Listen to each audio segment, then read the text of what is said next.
എല്ലാവർക്കും നമസ്കാരം. സാധാരണ നമ്മൾ മുൻകാലങ്ങളിലൊക്കെ ഇങ്ങനെ കാണുന്ന ഈ വെള്ളപ്പേപ്പറിൽ പേരെഴുതി വെക്കും. കുറച്ച് പേരുടെ പേര്: കേശവൻ, രാജപ്പൻ, ജോസ്, കുമാരൻ, കണാരൻ. ഇങ്ങനെ ആളുകളെല്ലാം INTUC നിന്ന് രാജിവെച്ച് CI2ലേക്ക് ചേർന്നു. കുറച്ചു കാലം കഴിയുമ്പോൾ ഇതുപോലെ തന്നെ വേറൊരു പേപ്പറെ കാണാം. ഈ ഇന്നവരെല്ലാം CI2 നിന്ന് രാജിവെച്ച് KTUCയിലോട്ട് ചേർന്നു, അല്ലെങ്കിൽ CPMലേക്ക് ചേർന്നു. ഇങ്ങനെയൊക്കെ ആയിരുന്നു ഒരു കാലത്ത് ഏറ്റവും കൂടുതൽ കണ്ടുകൊണ്ടിരുന്നത്. എന്നാൽ ഇപ്പം നമ്മൾ സോഷ്യൽ മീഡിയ ശ്രദ്ധിച്ചാൽ നമുക്കൊരു കാര്യം മനസ്സിലാകും. ന്യായമായ ആളുകൾ ഈ LDFയിൽ നിന്ന് രാജിവെച്ച് BJPയിലോട്ട് പോവുക. അത് കോൺഗ്രസിൽ നിന്ന് കൊണ്ട് കേട്ടോ, നല്ലൊരു ശതമാനം. അപ്പം ഞാൻ ഈ ദിവസങ്ങളിൽ പലപ്പോഴും സോഷ്യൽ മീഡിയ സെർച്ച് ചെയ്യുമ്പോൾ ആരും CPM LDFയിലേക്കോ BJP ഈ കോൺഗ്രസിലേക്കോ ഒന്നും പോയതായിട്ട് കാണുന്നില്ല. ആളുകൾ കൂട്ടത്തോടെ രാജിവെച്ച് BJPയിലേക്ക് പോകുന്നു. അതെന്നാ കാര്യമെന്നറിയാൻ വേണ്ടി ചിന്തിച്ചതാണ് സ്വാഭാവികമായിട്ടും ഒരു വീഡിയോ ചെയ്യാമെന്ന് വെച്ചത്. പൂഞ്ഞാർ തെക്കേക്കര എന്നും പറഞ്ഞൊരു പഞ്ചായത്തുണ്ട്. അവിടുത്തെ CPMൻ്റെ ഒരുമാതിരിപ്പെട്ട നേതാക്കന്മാർ പലരും രാജിവെച്ച് BJPയിലോട്ട് പോയി. നേരത്തെ ഒരു പഞ്ചായത്ത് പ്രസിഡന്റ് BJPയിലോട്ട് പോയി. അത് കഴിഞ്ഞ് പിന്നെ ഈ അടുത്ത കാലത്ത് പാർട്ടിയുടെ പല ഉന്നത സ്ഥാനങ്ങളിൽ ഇരുന്ന വനിതകൾ പലരും പോയി. യുവജന നേതാക്കന്മാർ പോയി. ഒത്തിരി അണികൾ പോയി. അപ്പം ഞാനിതിൽ പലരോടും ചോദിച്ചു, എന്തുകൊണ്ടാണ് നിങ്ങളിങ്ങനെ പോകുന്നത്? അന്നേരം അവർ പറഞ്ഞതെല്ലാം വളരെ രസകരമായ കാര്യങ്ങളാണ്. അവർ കുറച്ച് കാര്യങ്ങൾ പറഞ്ഞു. ഒന്ന്, ഈ പ്രാദേശിക നേതൃത്വത്തിൻ്റെ ഏകാധിപത്യ സ്വഭാവം. അവരുടെ കൂടെ നിൽക്കുകയും അവരുടെ കാല് നക്കുകയും ചെയ്യുന്നവർക്ക് മാത്രമേ ഉയർച്ചയുള്ളൂ, വളർച്ചയുള്ളൂ. അല്ലെങ്കിൽ ഒരു കാരണവശാലും ഇവന്മാർ അനുവദിക്കില്ല, ചവിട്ടി തേച്ച് കളയാമെന്നാണ് പറയുന്നത്. ഒന്നാമത്തെ കാര്യം. രണ്ടാമത്തെ കാര്യം എന്ന് പറഞ്ഞാൽ ഇവന്മാരെ ഒന്നും അല്ലാതാക്കി കളയുമെന്ന് പറഞ്ഞു. ഈ നേതൃത്വത്തിൻ്റെ കാല് നക്കി നിന്നില്ലെങ്കിൽ അത് കേരളം മുഴുവനുള്ള ഒരു പ്രധാന പ്രശ്നമാണ്. അത് തലപ്പത്തുനിന്ന് താഴോട്ട് വന്നതേ ഉള്ളൂ. പക്ഷേ കൂടുതൽ ഞങ്ങൾ വാച്ച് ചെയ്തപ്പോൾ പൂഞ്ഞാർ മണ്ഡലത്തിലാണ് ഞങ്ങളിത് കൂടുതലും കണ്ടതുകൊണ്ടാണ് അതങ്ങ് ചെയ്യുന്നത്. പിന്നെ പ്രധാനമായിട്ട് പറഞ്ഞതാണ് ഏറ്റവും രസകരമായ കാര്യം. ഇവരോട് പേഴ്സണലായിട്ട് ചോദിച്ചു എന്നാ കാര്യം. അവർ പറഞ്ഞു, നമുക്കേ ജനത്തിൻ്റെ അടുത്ത് ചെന്നിട്ട് കഴിഞ്ഞ 9 വർഷം കൊണ്ട് 10 വർഷം കൊണ്ട് നാടിനെന്തു ചെയ്തു എന്ന് ചോദിച്ചാൽ പറയാനൊരു മറുപടിയില്ല. ഒന്ന് ന്യായീകരിച്ച് നിൽക്കാൻ ഒരു നിർവാഹവുമില്ല. ആളുകൾക്ക് ബോധമുള്ളവന് ചോദിക്കുന്നു, ഞങ്ങൾ എന്തിന് ഇനി LDFന് വോട്ട് ചെയ്യണം? ഇവർ പറയുന്ന കാരണം ഈ ഒരുവിധം അന്തസ്സുള്ളവർക്കൊന്നും പറയാൻ ഒരു മറുപടിയില്ല. കഴിഞ്ഞ ദിവസം കേട്ടില്ലേ, അത് മുകേഷിൻ്റെ പീഡനം കാഠിന്യം കുറഞ്ഞ പീഡനമാണ്. എന്നാ വർത്താനമാണ് പറയുന്നത്? സ്വാഭാവികമായിട്ട് നമ്മൾ ചിന്തിച്ച് നോക്കിയേ, പീഡനത്തിന് കാഠിന്യവും കാഠിന്യക്കുറവും ഒക്കെ ഉണ്ടോ? ഇതുപോലെ വെളിവില്ലാത്തൊരവസ്ഥയിൽ താഴെത്തട്ടിൽ അത്യാവശ്യം വിദ്യാഭ്യാസവും വിവരമൊക്കെ ഉള്ള ആളുകൾ പറയുന്നത് എന്നതാ പറയുന്നത് കഴിഞ്ഞ 9 വർഷം കൊണ്ട് ഞാൻ പലപ്പോഴും ഇവരോട് ഞാൻ മറിച്ചും തിരിച്ചുമൊക്കെ ചോദിച്ചു, നിങ്ങൾ ചെന്നിട്ട് എന്നതാ ജനത്തിനോട് പറയുന്നത്? അവർ പറഞ്ഞു, ഇപ്പോൾ പറയാൻ ഞങ്ങൾക്കൊന്നുമില്ല. ഞാൻ ചോദിച്ചു, നിങ്ങൾക്ക് പിരിവ് എന്ന് ചോദിച്ചാൽ തേറിയുടെ പെരുന്നാളാന്ന് പറഞ്ഞു.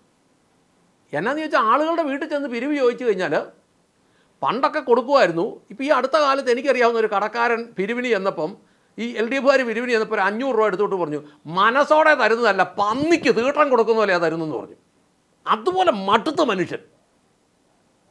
അപ്പോൾ ചെറുപ്പക്കാർക്കെല്ലാം മനസ്സിലായി, ഒരുമാതിരിപ്പെട്ടവർക്കെല്ലാം മനസ്സിലായി ഇത് ന്യായീകരിച്ചിട്ട് കാര്യമില്ല. കാരണം അങ്ങോട്ട് കയറി ചെന്ന് കഴിഞ്ഞിട്ട് പഴയ കാലത്തെ കാര്യങ്ങളൊന്നും ഇങ്ങനെയൊന്നും പറഞ്ഞാൽ ആൾക്കാർ സമ്മതിക്കില്ല. കാരണം എന്നെ കാണിച്ചു, റബ്ബറിന് വിലയില്ല. അത് ഈ ഇലക്ഷൻ ആയപ്പോൾ ഒരു 15 രൂപ കൂട്ടി വെക്കും. ഇലക്ഷൻ കഴിഞ്ഞാൽ അത് കാണുമോ?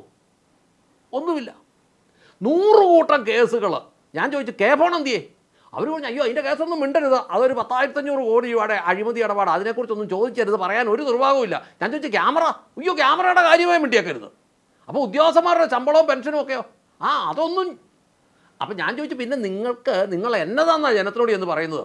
അവർ പറഞ്ഞു, എന്നതാ ചെയ്യുന്നത് ഞങ്ങൾക്കും അറിയത്തില്ല. അപ്പോൾ താഴെ തട്ടിലുള്ള അണികൾക്ക് പൊതുജനത്തിൻ്റെ മുമ്പിലോട്ട് ചെല്ലാൻ മേലാത്ത രീതിയിലുള്ള ഒരു ഏകാധിപത്യ നേതൃത്വം ഉണ്ടാക്കി വെച്ച അനാവശ്യങ്ങൾ. അതുകൊണ്ടാണ് ഇവർ രാജിവെച്ച് പോകുന്നത്. അപ്പം ഞാൻ ചോദിച്ചു, നിങ്ങൾ പിന്നെ ഈ BJPയിലോട്ട് പോകുന്നതോ? അവർ പറഞ്ഞു, ഇത് ഇന്ത്യ ഭരിക്കുന്ന പാർട്ടിയല്ലേ. അതെ. പിന്നെ ഇപ്പോൾ ഈ സംസ്ഥാനം ഇവിടെ ഓടുന്നത് തന്നെ കേന്ദ്രം എല്ലാം കൊടുക്കുന്നതുകൊണ്ടല്ലേ? അത്രയും ബോധമുള്ള സഖാക്കന്മാരുണ്ട് കേട്ടോ.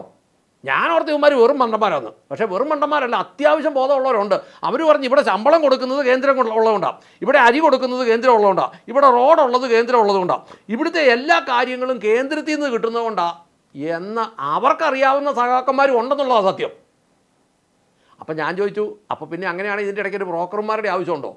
അവർ പറഞ്ഞു അങ്ങനെയാണെങ്കിൽ ബ്രോക്കർമാരുടെ ആവശ്യമില്ലെന്ന് ഉറപ്പായി, പിന്നെ അതുകൊണ്ടാണ് ഞങ്ങൾ ഇങ്ങനെ ആകുന്നത്. ഇനിയിപ്പോൾ അവർ തന്നെ പറയുന്നത് ഒത്തിരി ആളുകൾ ആഞ്ഞു നിൽക്കുക, ഈ CPM അല്ലെങ്കിൽ LDF ആളുകൾ തന്നെ കൂട്ടത്തോടെ പറഞ്ഞ് BJP പോകും.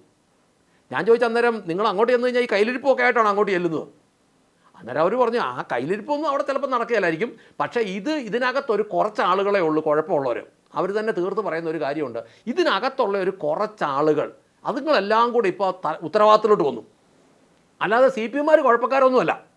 അവർ തന്നെ പറഞ്ഞു ഇതിനകത്ത് നല്ല ആളുകൾ നല്ലൊരു ശതമാനമുണ്ട്, നല്ല കമ്മ്യൂണിസ്റ്റുകാർ നല്ലതുമാണ്, നല്ലത് ധാരാളമുണ്ട്, കുറേ കൊള്ളുകലാത്ത വൃത്തികെട്ടവന്മാർ ഇതിൻ്റെ തലപ്പത്ത് വന്നെന്നുള്ളതാണ് ഇതിൻ്റെ ഒരു ആപ്പാചയം എന്ന് അവർ പറഞ്ഞു. കാരണം അവർക്കിനി ഒന്നും ചെയ്യാൻ മേലാത്ത രീതിയിലായതുകൊണ്ട് ഇത് മുടിഞ്ഞ് മുദ്രയിട്ടെന്ന് താഴെ തട്ടിലുള്ള സഹാക്കന്മാർക്ക് പിടികിട്ടി. ഞാൻ ഈ കോട്ടയം ജില്ലയിലുള്ള ഒരുമാതിരി നിൽക്കുന്ന ഒരുവിധം ബോധമുള്ളവർ, നമുക്ക് ഈ വെറും ന്യായീകരണക്കാരോട് നമുക്കൊന്നും പറയാൻ പറ്റില്ല, ഒരുവിധം ബോധമുള്ളവരോടൊക്കെ ഞാൻ ഈ പാർട്ടി അംഗങ്ങളോട് ചോദിക്കുമ്പോൾ തന്നെ അവർ പറഞ്ഞു ന്യായീകരിക്കാൻ മേലാത്ത അവസ്ഥയിലേക്ക് അതപ്പതിച്ചത്. നമുക്ക് പറഞ്ഞു നിൽക്കാൻ മേല ആൾക്കാരുടെ അടുത്ത്.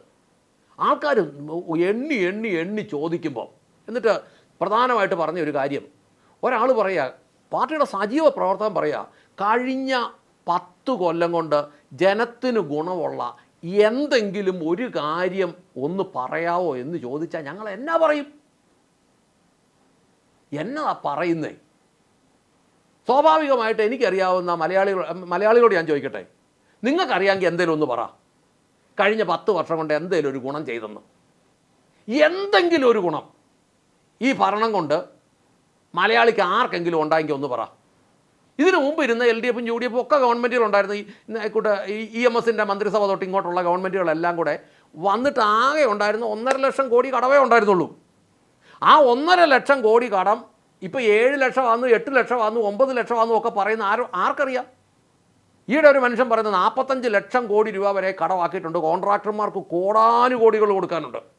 അപ്പം ഞാൻ ഓർത്ത് റോഡ് പണിത് അല്ലെ പാലം പണിതു അല്ലെങ്കിൽ ഇത്രയ്ക്ക്, അന്നേരം അവർ പറയാം അതൊന്നുമല്ല, ഈ സപ്ലയേഴ്സ് എല്ലാം ഹോസ്പിറ്റലുകളിലേക്ക് മിഷനറി കൊടുത്തിട്ടുണ്ട്, മരുന്ന് കൊടുത്തിട്ടുണ്ട്, ബാക്കി സംവിധാനം കൊടുത്തിട്ടുണ്ട്, ഈ അതുപോലെ സപ്ലൈയിൽ ഒരു സാധനം കൊടുത്തിട്ടുണ്ട്, സർക്കാരിന് ഈ മദ്യം സപ്ലൈ ചെയ്തിട്ടുണ്ട്, ഈ എല്ലാവർക്കും കോടാനുകോടി കൊടുക്കാനുണ്ട്. ഇതിൻ്റെ കണക്കുകളെക്കുറിച്ചൊന്നും യാതൊരു ധാരണയില്ലെന്നാണ് പറയപ്പെടുന്നത്.